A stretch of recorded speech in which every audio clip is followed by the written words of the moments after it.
Hello everyone. Today I will show you how to flash the image of any switch or firewall, right? So sometimes the firewall is not booting or there is some issue in that, or maybe the switch is not booting up. It can be with any access point also. So in that case, may need to flash the image. You have to upload a new image in the switch or access point or firewall so that it take that as a boot firmware and it boots with that. Sometimes you don't need to do that. There is a secondary image available in the switches or firewall, so you can boot it from that as well. But if both is not working, then it is best to flash it with the new image which you can download. So what I will do is first I will start with how to download the image. I have a 231G FPOE switch, so let's go and how to download it that image. Let's do that. So first thing is that you need to visit support.fortinet.com. Once you are there, let it load. You need to have a login credentials. Okay, so I will use my credentials, right? Let me use it and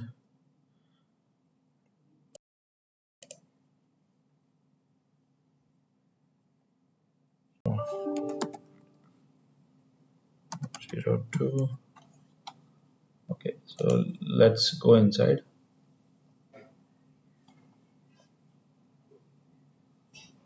Once you come at here, it will be ask you to choose the account. So I have many accounts at here. I will choose my account, particular account. Okay,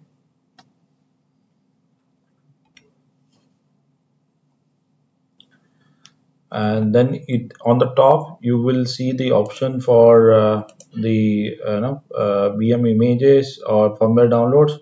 Same option is also available under here in the downloads firmware images. Anywhere you can click it. Now here you will select the model. So mine is like I'm doing it for the switches, but it is same thing for FortiGate as well, right? So it's up to you. Like whichever is the device or model, you can select the according one, and you can download the images for that, right? So let me select the FortiSwitch. So I am selecting the FortiSwitch at here. I'm going to download. I'm going to go for the latest version 7.6, and I'm going to download the 7.6.6. So everything is in a file for file inside file. So I will now search for the model. Okay, so mine switch is 124G FPOE. So I will search for 124G. So you will see there are many firmware options are available. You have to be careful while downloading or selecting the image. So if you see at here, it is FSW hyphen underscore 124G, right? And this is underscore FPOE. So mine is FPOE. So I will select it. Okay. Maybe in your case, it will be different model. So be careful while selecting the image. Once this image is downloaded, we will go for the next step of downloading the SolarWind. SolarWind is basically the TFTP server which we will use it to the switch to get the image from. So let's go ahead and download the SolarWind. I am here. I'm going to try it. So TFTP download free TFTP server. Download free tool.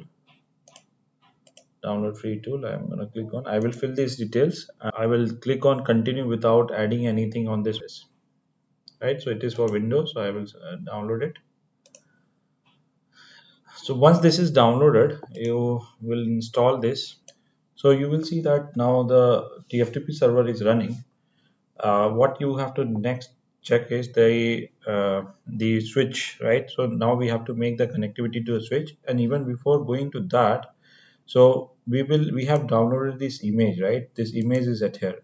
So this image, what I'm gonna do is I'm gonna put it inside a folder. It's already there, okay? But I will better mention it like image dot out. I will mention it like that. Why it is, you will get to know when we like that, and you can go to this port to USB, right? COM3. We have the FTP server running. Okay, so what we will do it, I will show you what things has to be configured on this.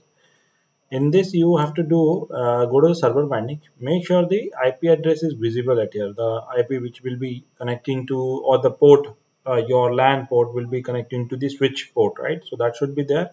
Second thing is that in the general, if you see the location, where is the file located? So in my case, the file is located in the download folder.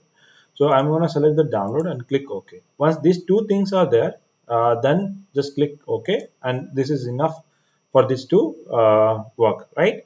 Second thing is that you need to check for the COM port. Okay, so how you can check the COM port? You can go to the device manager, and you can see that the COM port here, it is COM3.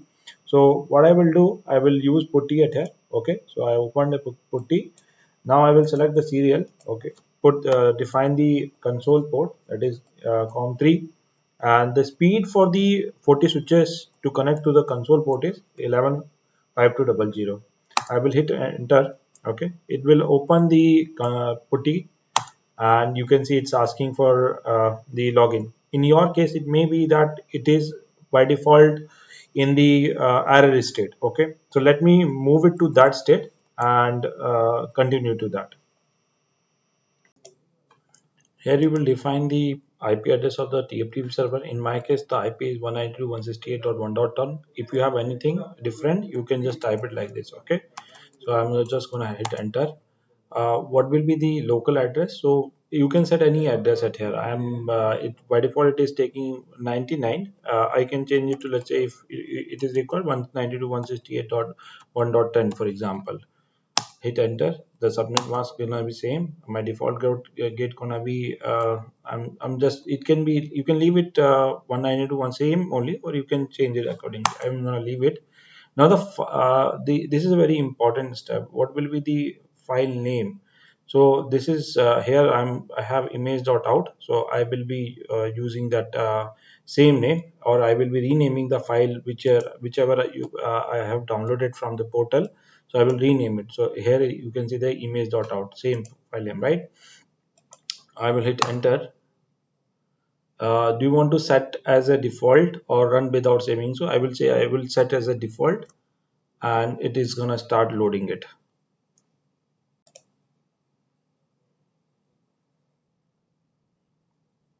The file is being transferred. It is successful. So it has taken it, and now it is gonna format the default partition.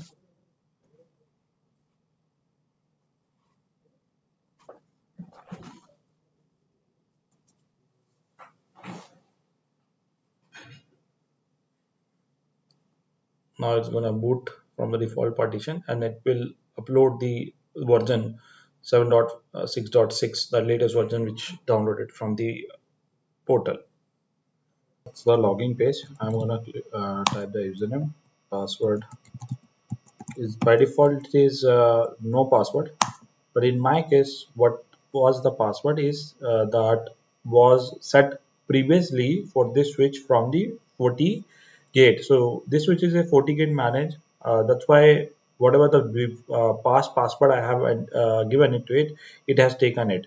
In your case, it may be like getting going to the default one when it is not connected to FortiGate. So you may need to enter the password to log in it. Otherwise, if you connect it to the Forti switch, automatically it syncs from there. You have to authorize it if it is not authorized before, and then it works perfectly from there. Concludes that how you can do the image upload to the Forti switch or any of the Forti net devices. The same method is same. They generally use the same approach to flush the image, or like if there is a boot issue or something, so you can fix this way. Thank you.